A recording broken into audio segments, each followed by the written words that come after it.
is the city.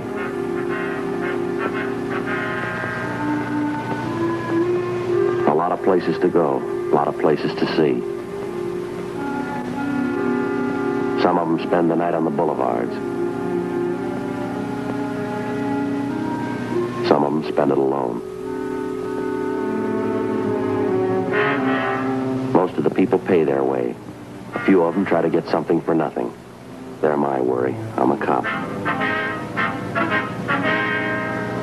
It was Saturday, April 24th. We were working the day watch out of robbery division. My partner's Ben Romero. The boss is Captain Didion. My name's Friday. We were notified that 2 convicts had escaped from the state prison at Chino, California. We knew they were both armed, both dangerous. The report said they were coming our way. We had to be waiting for them.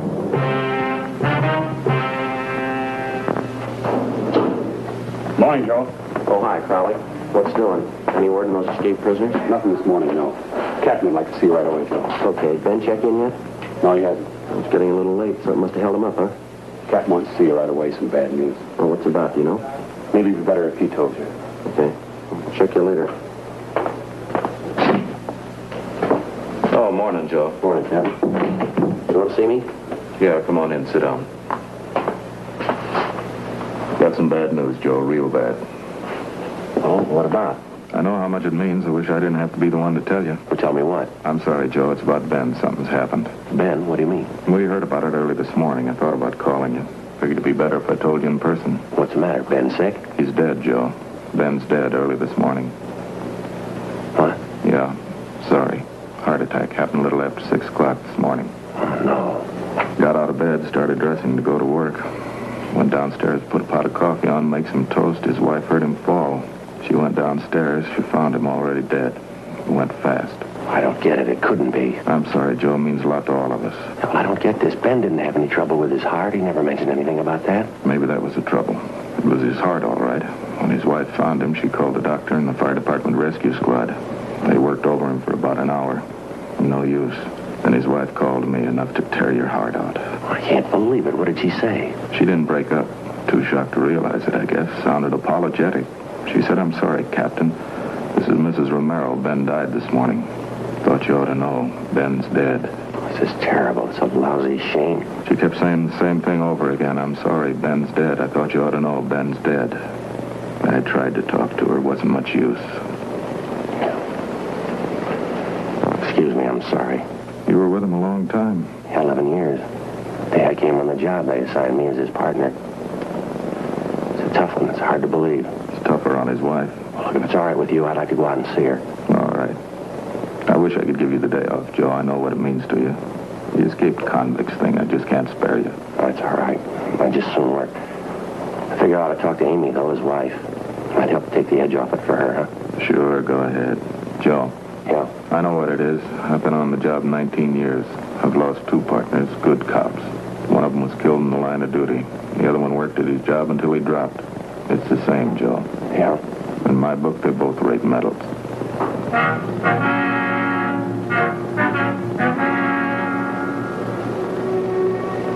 I thought about what I was going to say to his wife.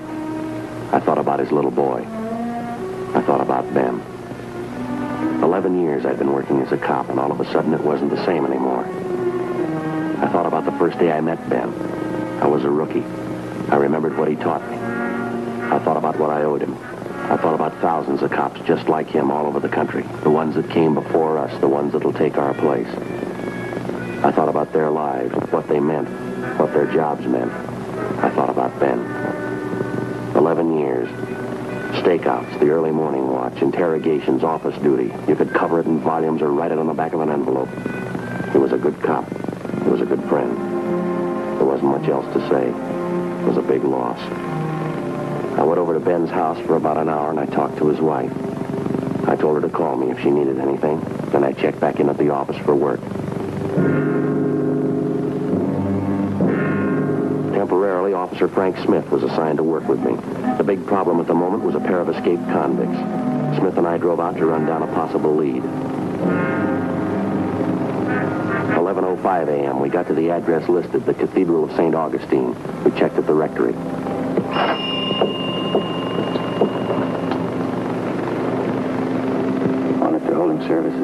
No, that's the organist, probably just practicing. Easter hymn sure sounds pretty, doesn't it? Yeah, they do. Really takes me back. That's it. Never believe it, Joe. I used to be a boy tired. I'm sorry to keep you waiting. Telephone. Are you Father Newman? Yes. Come in, please. Thank you.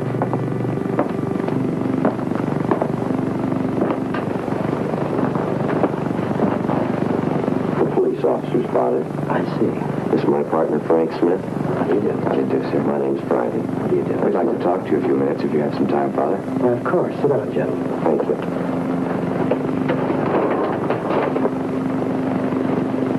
We're inquiring about a Jack Blaine, Father, and we understand you know him quite well. Oh, yes, I do. As a matter of fact, I read about him in the paper this morning, the trouble he's in.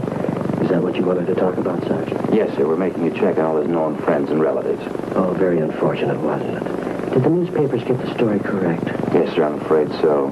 When was the last time you heard from Jack Blaine, Father? I think it's been 3 years at least, maybe longer. I don't think I've heard from him since he went to prison. Blaine never wrote to you? None of his family ever contacted you? His mother dropped by to see me once. I think it was about a year ago. That's the last I heard of the Blaines. Too bad. Would you have any idea where his mother's living now? Not offhand, no. I could check in the parishioner's book. We might have an address for her. If you wouldn't mind, Father. Certainly a tragedy, happening at Easter time. I'll remember the boy in my mass tomorrow.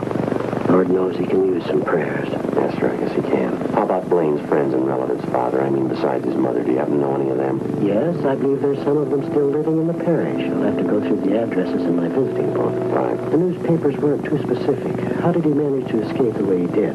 I always thought state penitentiaries were well guarded. Apparently, Blaine was one of the trusted prisoners. It's a minimum security prison to begin with, Father. I see. I suppose Blaine and the man he escaped with thought about it a good deal. According to the paper, it was well planned.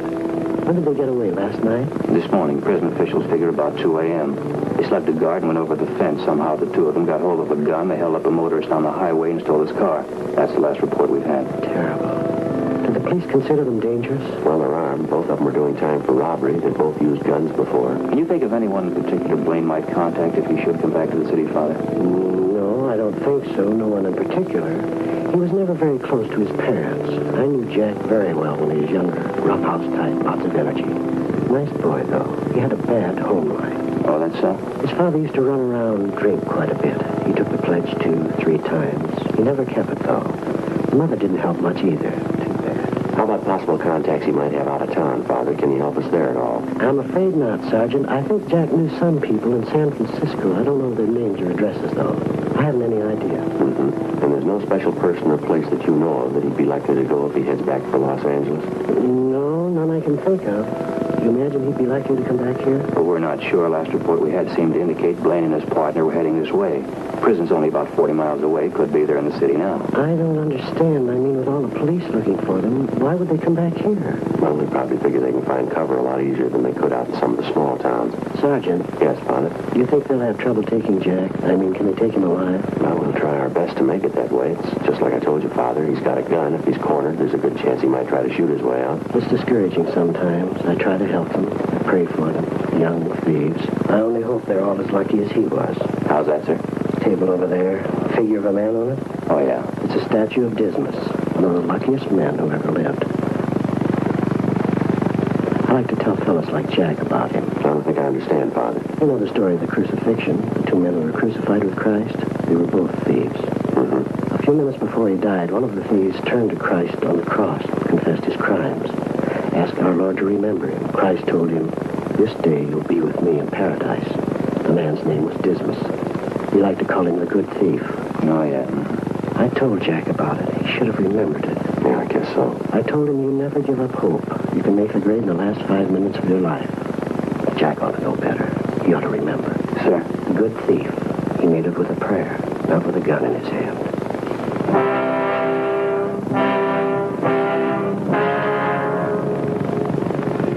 Before we left Father Newman, he gave us a list of 8 names and addresses, people in the neighborhood who had known the escaped convict, Jack Blaine, before he was sentenced to the state penitentiary to serve time on his robbery conviction. 3:15 p.m. We met with Sergeants Max Herman and J.E. Crowley from robbery.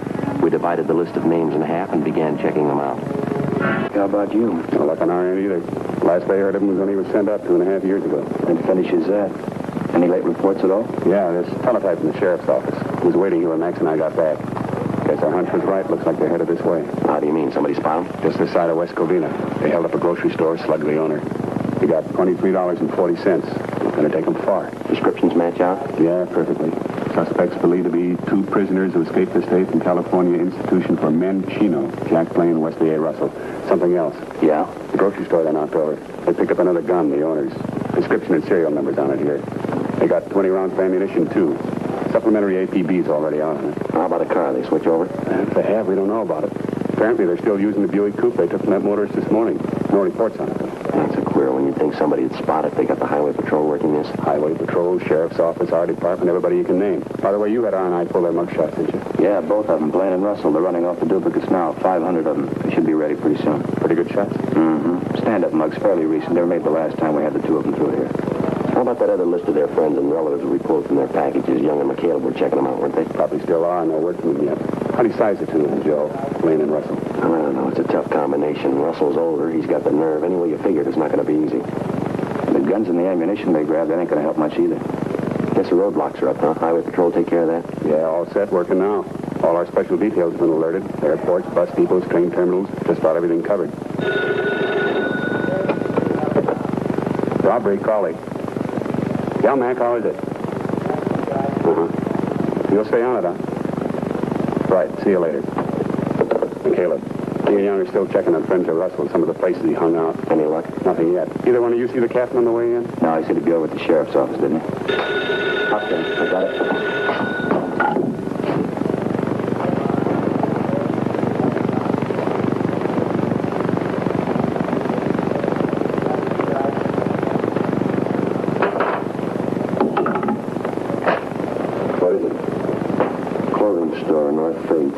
Slugging, they're moving fast. The same? You got it, Blaine and Russell. 5:55 p.m. A supplementary broadcast and an all-points bulletin were gotten out immediately on the 2 escaped convicts.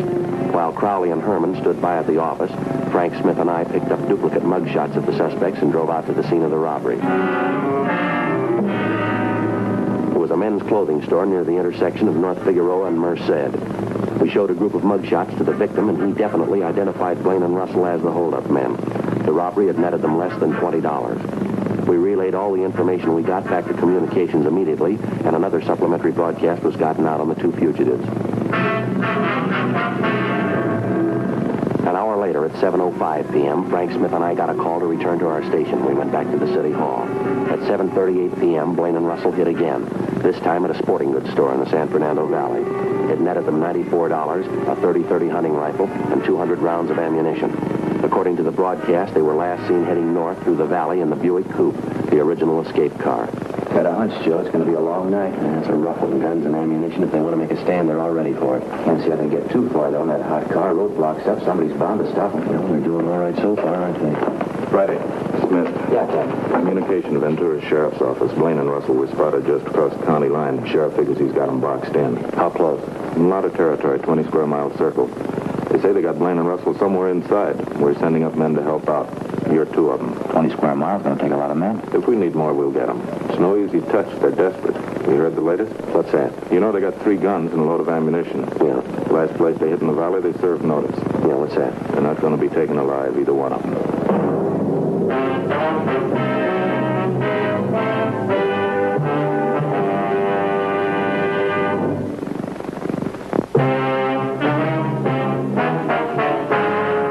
Saturday, April 24th, 9 p.m. Along with Captain Didion and a dozen other men from robbery, Frank Smith and I left the office and headed north over the freeway through the San Fernando Valley.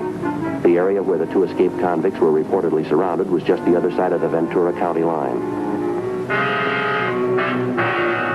On the way out, we stopped for a minute at a gas station, and I phoned Ben's house. His wife had been given a sedative, and she was resting. Her folks were there to help out with the final arrangements.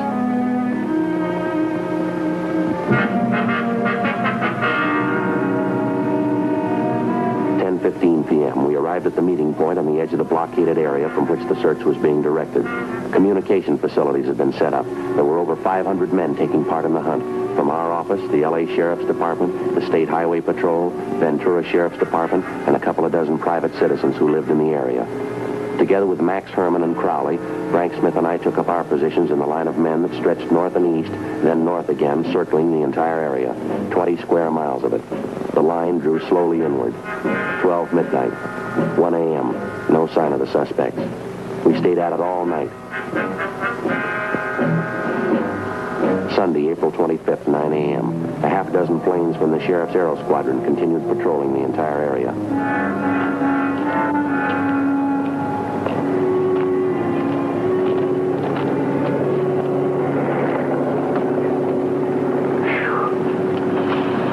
Sure is hot, isn't it? Yeah. Got no idea the size of these fields. Just start walking over them. Yeah, it's a long walk. I could use a cup of coffee, couldn't you? Yeah, me too. Like some donuts, too. Ready. Smith. Yeah, Chum. No use beating the brush around here anymore. We're moving up 3 miles north. How come? Blaine and Russell, they hit again early this morning, kidnapped an old couple from a farmhouse. They still on foot? Yeah, as far as we know. They're hemmed in a 2 square mile area. May try to break out, use the old couple as a shield. Where's that leave us? I don't know. Looks bad, doesn't it? They kidnapped them. They're desperate. You figure it. Come on.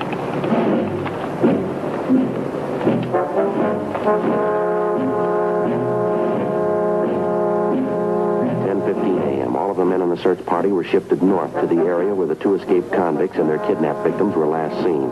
2 officers were sent to each farmhouse in the immediate neighborhood to make sure that the suspects and their victims were not hid out or that they were being held as hostages. The officers were ordered to remain at the homes in the event that Blaine and Russell might try to find cover. The searching party moved slowly over the affected area. We knew for certain the suspects were still somewhere inside. 10:45 a.m. Still no sign of them. The lines drew in closer. 11 a.m.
Can't be much longer, that's sure.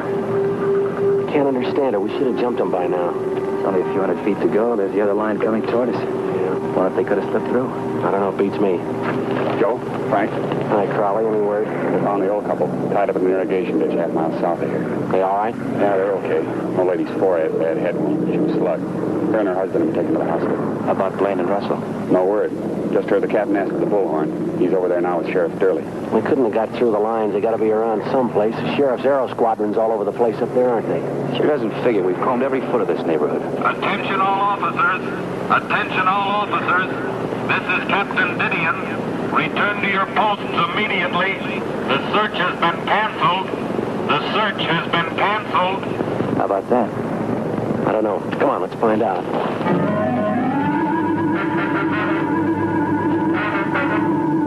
Attention all officers. Attention all officers. This is Captain Didion. Return to your posts immediately. The search has been canceled. The search has been canceled. What's the matter? We giving it up? No, but maybe we've been going at it backwards. Been trying all night and half the day to jump them. Got a new idea. Yeah? Maybe we can make them jump us.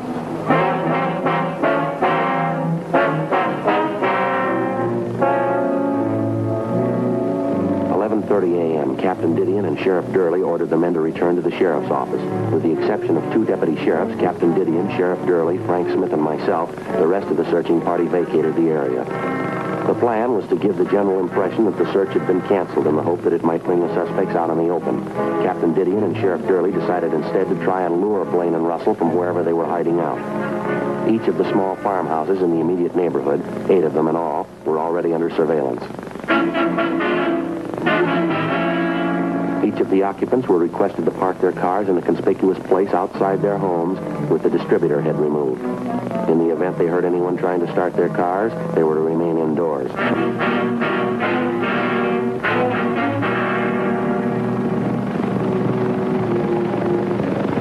Frank Smith and I were assigned to cover one of the houses. The other men covered the rest of them. We staked out about 300 yards from the house. We waited. 1:05 p.m. Rockstars really get in your clothes, don't they, Joe? Yeah, they do. Sun's kind of hot, huh? Yeah. Just remember, What's that? Easter Sunday. Wonder how long this thing's going to go on. I promised my kids to hide Easter eggs today.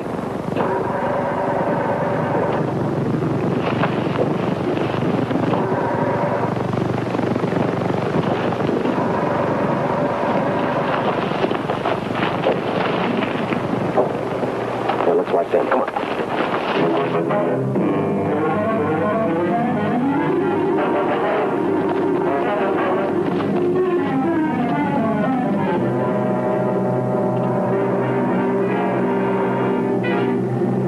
Police officers, hold it up!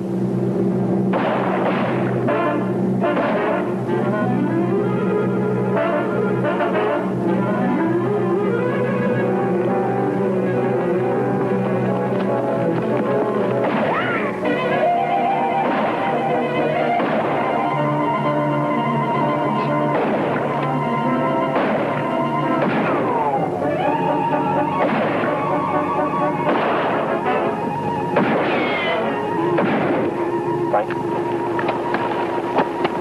All right, let's give it back to him.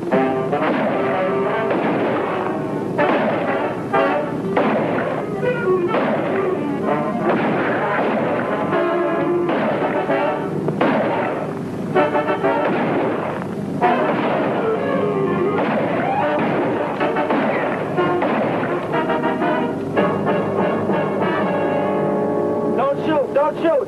We give up! All right, come on with your hands behind your head. Throw those guns out. Okay, don't shoot. Don't shoot. We give up. Don't shoot, Webb. Don't shoot. Hands behind your head. Come on. We give up. Don't shoot.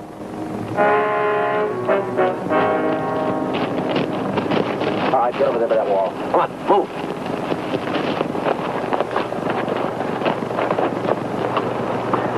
Now get your hands up on that wall. You cover them, I'll shake them down.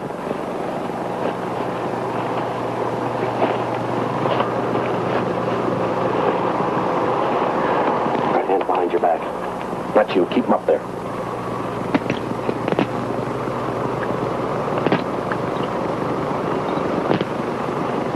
All right, behind your back.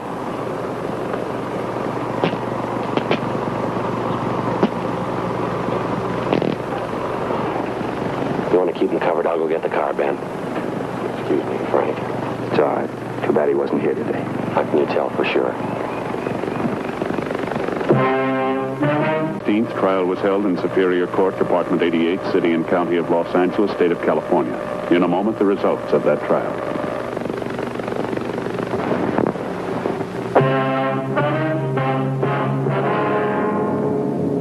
The suspect was tried and convicted on 3 counts of first-degree robbery and 1 count of kidnapping. 1 count of escape is still pending.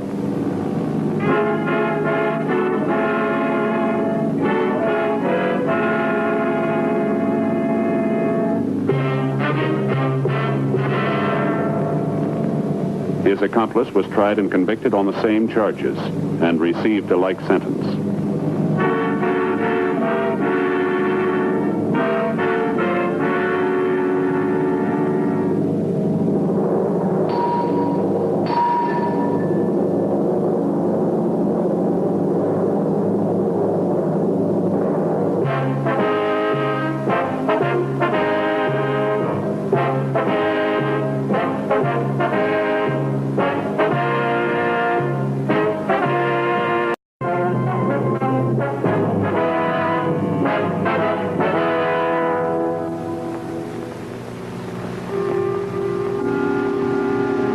This is the city.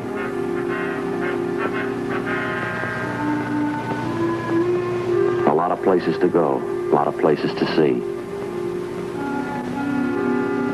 Some of them spend the night on the boulevards. Some of them spend it alone. Downstairs, she found him already dead. He went fast. I don't get it. It couldn't be. I'm sorry, Joe. It means a lot to all of us. Well, I don't get this. Ben didn't have any trouble with his heart. He never mentioned anything about that. Maybe that was the trouble. It was his heart, all right. When his wife found him, she called the doctor and the fire department rescue squad. They worked over him for about an hour. No use. Then his wife called me, enough to tear your heart out. I can't believe it. What did she say? She didn't break up. Too shocked to realize it, I guess. Sounded apologetic. She said, "I'm sorry, Captain. This is Mrs. Romero." Morning, Joe. Oh, hi, Crowley. What's doing? Any word on those escaped prisoners? Nothing this morning, no. Captain would like to see you right away, Joe. Okay. Ben check in yet? No, he hasn't. It's getting a little late. Something must have held him up, huh? Captain wants to see you right away. Some bad news. Well, what's it about, do you know? Maybe it'd be better if he told you. Okay. I'll check you later. Oh, morning, Joe. Morning, Captain. You want to see me? Yeah, come on in. Sit down. Yep. Most of the people pay their way. A few of them try to get something for nothing. They're my worry. I'm a cop. It was Saturday, April 24th. We were working the day watch out of robbery division. My partner's Ben Romero. The boss is Captain Didion. My name's Friday. We were notified that 2 convicts had escaped from the state prison at Chino, California. We knew they were both armed, both dangerous. The report said they were coming our way. We had to be waiting for them. Some bad news, Joe. Real bad. Oh, what about? I know how much it means. I wish I didn't have to be the one to tell you. Well, tell me what. I'm sorry, Joe. It's about Ben. Something's happened. Ben, what do you mean? We heard about it early this morning. I thought about calling you. Figured it'd be better if I told you in person. What's the matter? Ben sick? He's dead, Joe. Ben's dead early this morning. What? Yeah. Sorry. Heart attack happened a little after 6 o'clock this morning. Oh, no. Got out of bed, started dressing to go to work. Went downstairs, put a pot of coffee on, make some toast. His wife heard him fall.